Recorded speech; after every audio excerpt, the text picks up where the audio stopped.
Welcome to Tiny Bites. The topic of the day is how do I make a long URL smaller so I can post it on a flyer, the church e-blast, the church Facebook, and similar. Let's go ahead and take a look. I'm assuming you have a computer and an internet connection. Over here on Facebook, we have the church open mic night event. It's called the Black Cat Cafe Open Mic, and they've made a very nice event page telling us all about how we could go attend. But let's take a look at the URL up here. It is facebook.com/events/78022269925166643. Nobody is going to remember that. What I'm going to do is click to highlight it all and hit Command C to copy it. You could also go up to File and do it the long way, File and Copy.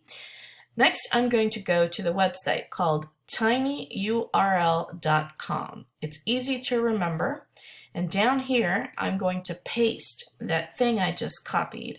It says enter a long URL to make it tiny. Down here I can also give it a custom. I'm going to say Black Cat, and it's the September one. So I'm going to put Black Cat September 2020, and then I'm going to click the little button, Make Tiny URL. And it tells me that it was created. The big long URL has been converted because the thing was available, my little name that I put. Now I can use this.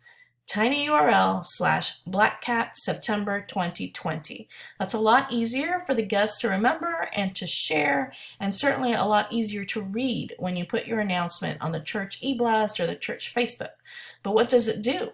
If we go ahead and copy it, or you can say copy to clipboard down here, you can go ahead and put it up here in the URL bar. You can hit Command V for paste. You see how it's TinyURL, Black Cat September 2020. I'm going to hit enter. And the TinyURL will convert back to that long URL, but it'll still get us to the correct page. I hope you could see how that's handy, and you think about using it for your church URLs that you would like to make more readable for the announcements and a little easier for your guests to remember. Talk to you soon.